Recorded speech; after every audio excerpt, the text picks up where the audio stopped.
So what's your kind of your best memories of the show, Bo Selecta? Well, back in the day, we had an incredible time laughing a lot, I think, didn't we? And we used to film it in a flat in Hackney. Yeah. And I used to get out of the car, and it felt a bit dodgy back then. It was a dodgy Apparently, place there, it's a wasn't quite trendy place now. Okay. Yeah. And just run up into that flat. It was a weird place, wasn't it? It was weird, yeah. And then we discovered this guy downstairs called Ozzy. Ozzy? And he had like a sweater shop that he was doing. Who genuinely was working up below us, wasn't he? I still don't know where he's from. No, I don't know. I don't know if he knows. He knew nothing, did he? And he came up and he asked what we were doing. And I'm talking to this foreign guy in a pretend foreign accent, communicating somehow. Yeah, mimicking him. Yeah, and then I was saying, we've got to have this guy in with us. Yeah. And then he became part of our world. And you think you would come for a day, and we'd film with you for a day in the cupboard. Yeah. And then you'd go and we'd continue filming all the other links and stuff. And we had an ace time. And then we did proper Crimbo, and that was quite exciting. Proper Crimbo, yeah, because talking of HMV or whatever it was, the shop, last time you and I were in there, we were chained up together. Well, we went in a camper van, I remember. That's and right, Ozzy was with us. Yeah, Ozzy was Someone with us. sent me a picture of it today. Really? Yeah. And I've seen a few of them online. I had a red Ticini tracksuit on. Was I chained up? Incredible Hulk t-shirt on. And you had a t-shirt on, you and Ozzy, that said, fuck peace, give Avid a chance. Oh, I remember that, You would never wear such a thing now, but it was different times, wasn't it? And you could say and do anything. And you've got to be more mindful of shit nowadays. I think it's a bit spoiled now, isn't it? It was crazy back then. You could say anything you Anyone want. goes. And we used to we would do a take, I remember, and say the weirdest, naughtiest thing, and then go, right, how can we do that again? But get away with saying what we could say. And you could get away with a lot then. Yes, yeah. But in our first run-throughs, we'd say all sorts of weird shit. Really get abusive from Yeah. I also remember a time when I opened the cupboard to see you there, and you wasn't there, and somehow you'd hid, and I'm like, where the fuck has he gone? Oh, I jumped out. Yeah, I do remember that, Some funny scenes, bath scenes, lift scenes. There was one scene, a couple of times. we just mentioned this, didn't we, in your dressing room out there, where basically this scene was, I was having sex. You had to bring in a glam model, didn't he? Where they could ask her to take her clothes off. Wait, so this was the thing. It was series 3, and people always, to this day, go, have you still got Craig in the cupboard? And I was going, no, you got let out in series 3.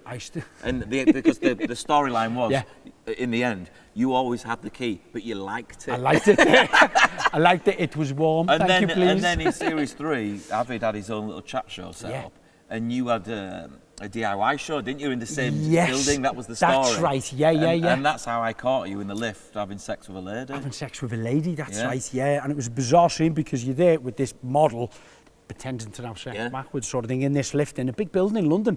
And then as it come down to the floor, it opens up. It was all public standing there waiting to get in. It was number 1 Stephen Street. Was it? Oh, you've got a good memory. Well, because I worked there for years. Oh, that's why. Because that became the talkback building. And one of the scenes as well, I think I escaped from you, the Shawshank Redemption. Yeah, not Redempsky. Was it Shawshank? With a Damsky. And Shawshank Redemption. Redemption, that's right, yeah.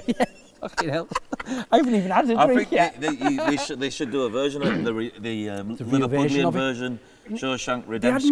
They had me going through a swamp in the middle of the night. Yeah. I remember that. It was but good you old enjoyed days. It, didn't you? I loved it, yeah. It was great fun. So listen, straight after that then, I mean, because that was the main opening of your career, wasn't it? Yeah. And then, of course, Keith Lemon. Lemon. I had been doing telly for 8 years before Bo Selecta happened. I didn't see you, sorry. Hey? I'm sorry I didn't see you on it. No, you wouldn't. I'm glad I didn't see you beforehand. You wouldn't have done because I wouldn't have recognised you then. Little bits on like... you were on other people's shows though, weren't you? Because like digital channels had just started happening. And I worked at the Paramount channel. I was on a couple of things there. I used to work in an office, and this is who was in the office. I would sit here. Dom Jolly would sit there. Opposite me was Sacha Baron Cohen. Over there was Simon Pegg and Jessica Hines. On that table over there was Noel Fielding and Julian Barrett. Wow. In the corner, it was Matt Lucas and David Williams. Some other people, that researchers and stuff, but that was the office. No one particularly knew what anyone was going to become, because none of us had become anyone then, apart from Matt Lucas was already George Dawes. And I can remember looking over him and going, oh God, that's George Dawes. Yeah. And Sacha Baron Cohen was so lovely, and he'd be going, Lee, what are you doing today? I go, I'm going to run into that wall 40 times and hopefully get a laugh or whatever else. And then what are you doing? He says, oh, I'm going to be this fashion reporter called Borat. No, Bruno. He's Bruno then. Bruno first, was he? Yeah, it was Bruno. Yeah. And I can remember he came in and he bleached his hair white and all this lot, and he had like super fashion clothes on. And he was a really nice guy. Yeah. Everyone was nice, and now and again when I see any of them, I'll bring it up and go, remember Paramount, how mad it was.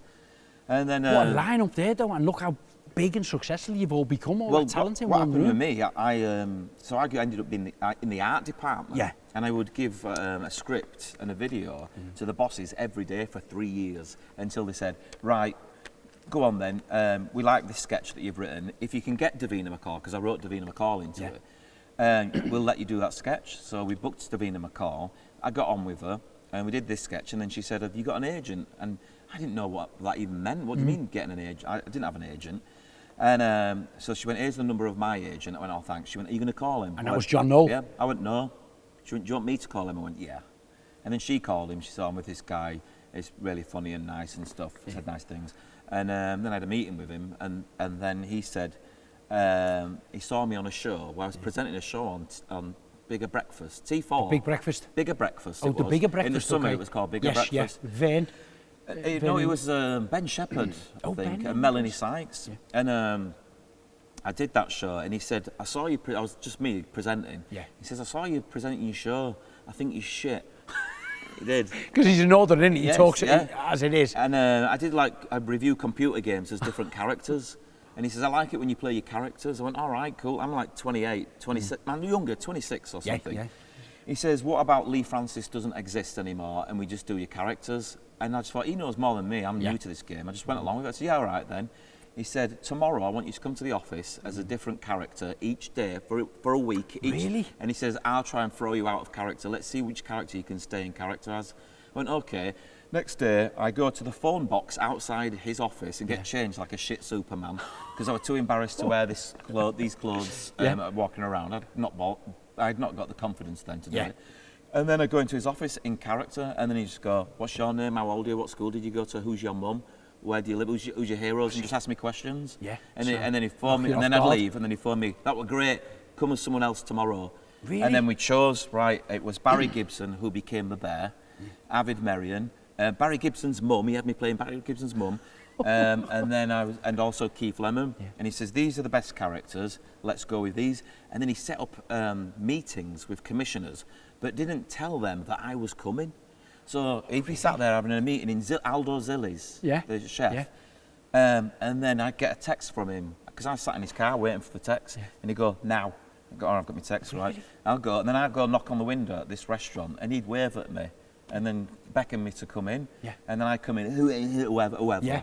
And he said, what are you up to? And I go, oh, I'm going to the library or whatever. And I don't want nonsense, I say. He says, do you want to sit down and have a drink? And I go, okay. And then I sit down and basically, I guess, do a one-man show to the commissioner. Yeah.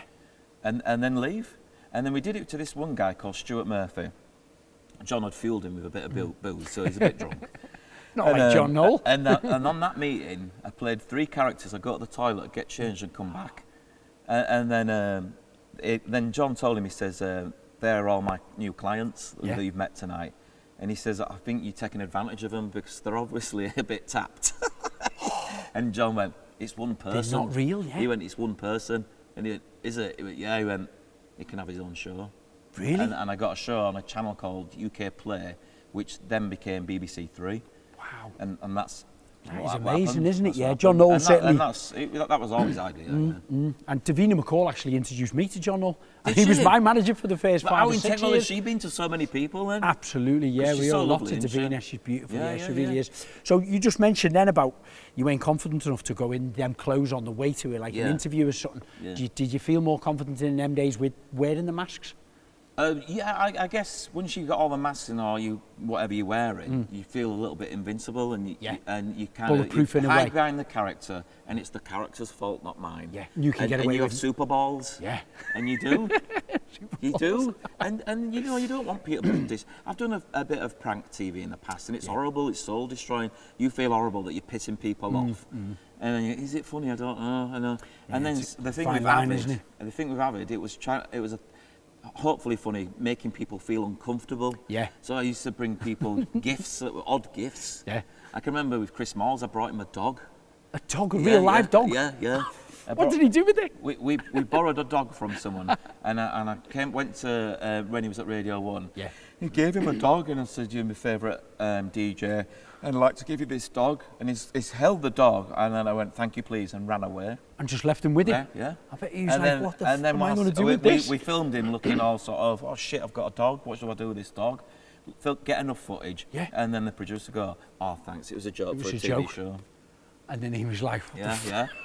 But yeah, we used to go to charity shops and buy loads of shit and go, we'll give that to whoever and stuff. And Jamie Oliver, we did him 3 times in one day. And I was just giving him stuff and say, this is from my dead mother. Because Avid used to keep his mother in a cupboard. You in one cupboard and his mother in another cupboard that you would never see, and he'd feed her with tuna. Really bizarre. When you look back at Old Boss Selecta, it's mad. It was. It's mad.